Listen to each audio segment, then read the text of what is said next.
శ్రీమాత్రే నమః. నమస్కారం. నేను పండిట్ సూర్యప్రకాష్.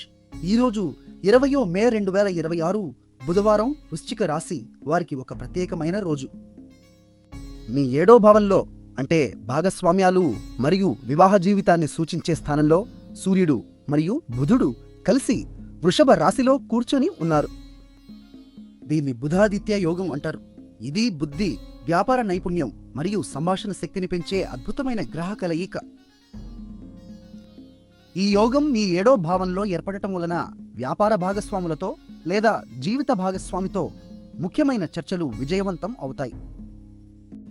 కొత్త ఒప్పందాలు కుదరవచ్చు. ఆర్థిక లావాదేవీలలో మంచి ఫలితాలు రావచ్చు. అయితే ఒక విషయంలో జాగ్రత్త.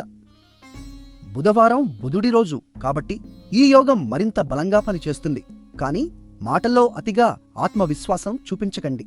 ఇతరుల అభిప్రాయాలను కూడా ఓపికగా వినండి. నేటి నక్షత్రం పునర్వసు. ఇది పునరుజ్జీవనానికి సంకేతం. పాత వ్యాపార సంబంధాలు మళ్లీ పునరుద్ధరించబడవచ్చు. ఈరోజు మీ అదృష్ట సంఖ్య 5. ఆకుపచ్చ రంగు ధరిస్తే మంచి ఫలితాలు వస్తాయి. నిన్న మా అంచనా మీకు సరిగ్గా ఉందా? కామెంట్లో చెప్పండి. వీడియో నచ్చితే లైక్ చేయండి. మీ వారికి షేర్ చేయండి. మా ఛానల్ను సబ్స్క్రైబ్ చేయండి. చివరగా ఈరోజు ఓం బుధాయ నమః అని 3 సార్లు జపించండి. మీ వాక్శక్తి, వ్యాపార తెలివి రెండూ వృద్ధి చెందుతాయి. శుభం కలుగుగాక.